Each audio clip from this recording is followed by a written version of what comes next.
Programme में जिक्र चीनी की बढ़ती कीमतों का, इसके मार्केट से गायब होने का और इस हवाले से हुकूमती बेबसी का, जिसकी गूंज अब पार्लियामेंट तक जा पहुंची है। एक जानिब आज हुकूमत और शुगर मिल्स एसोसिएशन के दरमियान चीनी की 165 रुपये फ़ी किलो फ़रोख्त के हवाले से होने वाले मज़ाकरात नाकाम हो गए हैं और इनमें कोई पेशरफ नहीं हो पाई है। जबकि दूसरी जानिब आज पब्लिक अकाउंट्स कमेटी के इजलास में ऑडिटर जनरल ने ये इंकशाफ किया है कि चीनी के मौजूदा बहरान से शुगर मिल्स मालकान ने 300 अरब रुपए से ज़ायद बनाए हैं। पब्लिक अकाउंट्स कमेटी इजलास के दौरान सेक्रेटरी सनत व पैदावार ने चीनी के एक्सपोर्ट के हवाले से आदाद शुमार भी शेयर किए, जबकि कमेटी अरकान ने चीनी की कीमतों में इजाफे पर नागवारी का इजहार करते हुए हुकूमती पॉलिसियों पर भी सवाल उठाया।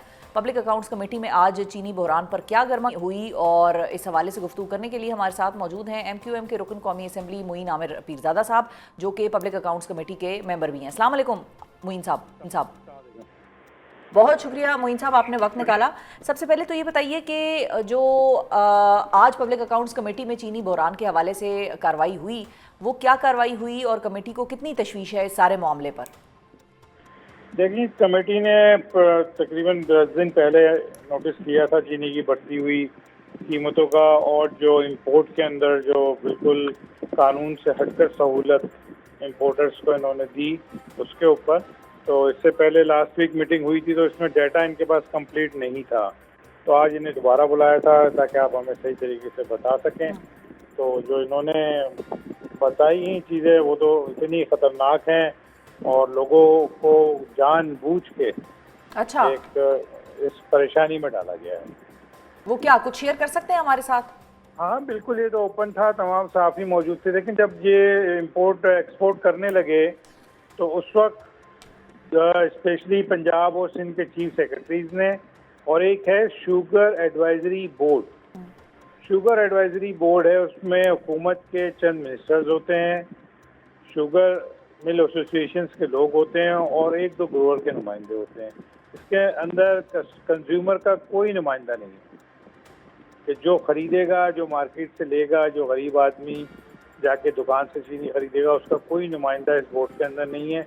इस बोर्ड के अंदर फैसला कर लेते हैं कि जी हमारे पास सफिशिएंट चीनी है और हम इसको एक्सपोर्ट कर देते हैं। ठीक है, अब इन्होंने एक्सपोर्ट कर दी, उस वक्त यकीन दहानी कराई कि जी कीमतें नहीं बढ़ेंगी, शॉर्टेज नहीं होगी। कमेटी ने बार बार इनसे कहा कि भाई जिन लोगों ने ये यकीन दहानी कराई थी कि कीमतें नहीं बढ़ेंगी, शॉर्टेज नहीं होगी, तो अब ये कीमतें भी बढ़ गई, शॉर्टेज भी हो गई और बाज़ जगहों पे तो मिल ही नहीं रही है। कल कराची में मैंने खरीदी 210 रुपये। अच्छा। मैंने आज कमेटी में भी ये बात बताई। और आज मुझे दोस्त मुझे इस्लामाबाद में मिले, असम्बली में ही काम करते हैं, उन्होंने कहा सर 210 क्या, यहाँ तो कई स्टोर्स पे अवेलेबल ही नहीं है चीनी, बिल्कुल भी। वफाकी दारुल हुकूमत की मैं बात कर रहा हूँ। तो ये बिल्कुल तमाम तर जो शुगर कंपनीज हैं, शुगर मिल मालकान हैं उनका, और ये शुगर एडवाइजरी बोर्ड जो एक नाम याद बना हुआ है, इनकी मिली भगत से ये पहले एक्सपोर्ट की गई है। और मैं बड़ा डाउट है मुझे कि जो अब इंपोर्ट कर रहे हैं ये किसी ऐसे कंट्री से इंपोर्ट कर रहे हैं जिसको इन्होंने ऑलरेडी एक्सपोर्ट की। मैंने बारहा सेक्रेटरी साहब से ये दरख्वास्त की कि मैंने कहा आप कम से कम ये बैन लगा दें कि जिस कंट्री को हमने एक्सपोर्ट की है, कोई भी कंपनी, ये कमोडिटी है, खाने पीने की चीज़ें सिर्फ उस सूरत में लेगा जब उसके यहाँ शॉर्टेज होगी, हम उससे वापस इंपोर्ट ना करें।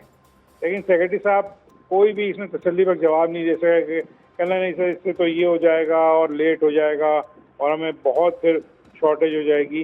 तो वो उन्होंने पूरा जो ये मामला बनाया उससे साफ जाहिर हो रहा है कि सिर्फ शुगर मिल मालकान को इन्होंने अरबों रुपए का मुनाफा देना है और इसके अंदर और कुछ भी नहीं। अच्छा, अब ये सारी चीज़ तो जाहिर है पहली दफ़ा पाकिस्तान में नहीं हो रही और मोइन साहब आप भी जानते हैं, हमारी हुकूमतें भी मुख्तलिफ अदवार देख चुकी हैं, यही हुक्मरान हमारे पहले भी रहे हैं, सो इनको भी इस चीज़ का बड़ा बखूबी इदराक है। तो ये इतना अंधा एतबार कर लिया इन्होंने कि उन्होंने गारंटियाँ दी और इन्होंने मान लिया बिल्कुल जैसे पहली दफ़ा हो रहा है पाकिस्तान में ये, और इससे पहले कभी चीनी का बहरान भी नहीं आया, कभी चीनी हमने एक्सपोर्ट भी नहीं की है, कभी इंपोर्ट भी नहीं की है, और ये डिमांड सप्लाई की का खेल भी हमने दोबारा पहले कभी नहीं खेला। सो इतनी मासूम थी हुकूमत के, उसको समझ भी नहीं आई और उन्होंने आंखें बंद करके एतबार कर लिया। और वो जो आप बात कर रहे थे ना कि आप 210 की खरीद कर लाए हैं कल, इस्लामाबाद पिंडी में भी सर यही हालम है, और जब एक्सपोर्ट हो रही थी तो उस वक्त 143 रुपये फ़ी किलो का रेट था चीनी का। देखिए मैं आपको बताऊं, इस मामले में तो ढिठाई की इंतहा ये है कि कई सालों से चोरी का पैटर्न भी एक ही है। चोर आता है ना किसी दुकान के अंदर, वो मुख्तलिफ पैटर्न के साथ चीज़ें चोरी करता है, लेकिन इसमें पैटर्न भी सेम ही होता है हर बार, चाहे कोई भी हुकूमत हो। एक्सपोर्ट की जाती है चीनी, शॉर्टेज पैदा की जाती है, उससे कीमतें बढ़ाई जाती हैं। पहले एक्सपोर्ट में कमाते हैं, फिर कीमतें बढ़ा के मिल मालकान कमाते हैं, और फिर आखिर में इंपोर्ट करते हैं, उससे कमाते हैं। अब आप ये सोचें कि आज अगर ये चीनी इंपोर्ट करना शुरू करेंगे कि सितंबर में लैंड करेगी, अक्टूबर में लैंड करेगी चीनी, तो नवंबर में तो हमारा किसान गन्ना लेके खड़ा होगा बेचने के लिए। हाँ, उसका क्या होगा? वो उससे चीनी, उसको फिर ये उसकी ट्रालियां खड़ी होंगी, वो बेचारा जलील हो रहा होगा मिलों के बाहर, ये उसको ख्वार कर रहे होंगे, फिर उसको एक परेशानी हो जाएगी। और अभी जो इन्होंने सबसे खतरनाक काम किया, देखें कोई भी प्रोडक्ट जो बनती है मिल में अंदर, तो जब वो प्रोडक्ट जैसे बन के फिनिश होती है, उसकी एक्स मिल प्राइस जो है ना आप मुकर्रर कर देते हैं कि भाई इसकी एक्स मिल प्राइस ये है। उसमें टैक्सेस, सारी जितनी भी चीज़ें होती हैं, इनपुट्स होते हैं, सब शामिल करके।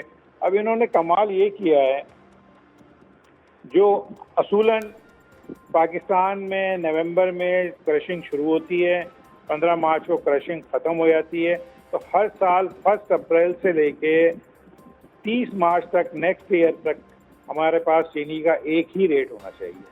ठीक है। चीनी के रेट में बढ़ना नहीं चाहिए, क्योंकि मिल ने अपना काम खत्म करके वो प्रोडक्शन क्लोज कर दी है 15 मार्च को। अब मज़ेदारी की बात यह है कि अगर आज हम मिल मालकान से बात कर रहे हैं, जैसे आपने भी कहा कि उन्होंने कबूल नहीं किया। भाई आपने कैसे नहीं कबूल किया? आपकी कोई कॉस्टिंग थोड़ी बढ़ रही है, आपके पास तो बनी हुई एक चीज पड़ी हुई है। उस पर कमाल ये है कि इन्होंने अगस्त में जो एक्स मिल प्राइस है जी, आप अगर गौर करें 165 है, सितंबर में 167 है, अक्टूबर में 169 है, और नवंबर में 171 का एक्स मिल प्राइस है। मतलब जब नवंबर में आपको चीनी गन्ना वाफिर मिकदार में मौजूद होगा, चीनी की क्रशिंग शुरू हो जाएगी, तब भी आपको चीनी सस्ती मिलेगी नहीं। हाँ। क्योंकि नवंबर तक 171 रुपए ये उसको दे चुके हैं, बिल्कुल, मिल मालकान को। जब 171 रुपए की चीज मिल से निकलेगी, उसमें बीच में होलसेलर है, ब्रोकर है, रिटेलर है, तो मुझ तक पहुंचते तो ये 250-300 से कम में चीनी मुझे नहीं लगता मुझे अगले साल में मिलेगी। अच्छा, तो फिर अब मोइन साहब, इसका जो आप लोगों ने आज कमेटी में किया है कि कमेटी ने बेसिकली चीनी एक्सपोर्ट करने वाले शुगर मिल्स मालकान का जो रिकॉर्ड है वो मंगवाया है, इसकी क्या वजह है? आप कमेटी इसमें क्या मजीद प्रोब करना चाह रही है? जब कहानी बुनियादी तौर पे क्लियर तो है आप सबको, तो आप लोगों ने मजीद प्रोब क्या करना है? और मतलब कमेटी को इस चीज़ का यकीन है कि चीनी एक्सपोर्ट में माल बनाया गया है? 100% बात है। ये तो खुद कह रहे हैं ना कि इतने मिलियंस ऑफ डॉलर जो है ज़र मुबादला आया, तो ज़र मुबादला तो मेरी और आपकी जेब में तो नहीं आया, वो तो उन कंपनीज को ही आया। बिल्कुल। तो अब मजीद आप लोग क्या प्रूव करना चाह रहे हैं इस सारे इशू में, जो डॉक्यूमेंटेशन आप लोगों ने मंगाई है, और उसके बाद करेंगे क्या? नहीं, हम तो देखें जी रिकमेंडेशन ही दे सकते हैं। कमेटी का जो इख्तियार होता है वो रिकमेंडेशन का होता है, और जो हमारे चेयरमैन है कमेटी के, उन्होंने बहुत सिंसियरली इस पूरे मामले को कंडक्ट किया, और पूरी कमेटी, मैं समझता हूँ कुछ बीच में गड़बड़ थोड़ी सी तलखी हुई, लेकिन अदरवाइज पूरी कमेटी इस मामले पे तमाम पार्टी लाइन से हटकर बिल्कुल यकसू है। जो हमारी रिकमेंडेशंस हैं वो यही हैं कि जिन अफसरान ने और शुगर मिल मालकान ने और ये जो शुगर एडवाइजरी बोर्ड है, इन्होंने यकीन दहानी करवाई थी कि ना शॉर्टेज हम होने देंगे, ना प्राइस हाइक होगी, तो इसकी रिस्पॉन्सिबिलिटी उन लोगों के ऊपर फिक्स करनी चाहिए। शुगर मिल्स जो आज उनको नई हुकूमत ये ऑफर कर रही है एक्स मिल प्राइस, उनको एक्स मिल प्राइस नई ऑफर नहीं करनी चाहिए। जो 1 अप्रैल को 2024 को एक्स मिल प्राइस थी, 2025 को 1 अप्रैल को एक्स मिल प्राइस थी, हमें उसी एक्स मिल प्राइस पे शुगर उनसे खरीदनी चाहिए, और सूबाई हुकूमतों को, होलसेलर को, होर्डिंग करने वालों को, रिटेलर पे सख्ती करें ताकि इसकी थोड़े से प्राइस कंट्रोल हो सके। बहुत शुक्रिया अदा करेंगे। मोइन आमिर पीरजादा साहब नाजरीन हमारे साथ मौजूद थे, बड़े ही हैरान परेशान वो भी थे और हमें भी हैरान परेशान कर गए कि जिस किस्म के इंकशाफात आज कमेटी में हुए हैं और जिस किस्म के फिगर्स हमें देखने को मिले हैं, उससे जाहिर है कि कमेटी मेंबरान सारे ही बड़े परेशान हैं और बड़े हैरान भी हैं। और हम दुआगो हैं नाजरीन के ये चीनी का मसला हर साल पाकिस्तान में हर हुकूमत के दौरान एक न एक कोई बड़ा चीनी स्कैंडल आता है, फिर उसके बाद उस पर काम होता है, फिर कमेटियाँ बनती हैं, फिर उसकी प्रोब होती है और फिर वो किसी रद्दी की टोकरी में शायद चला जाता है।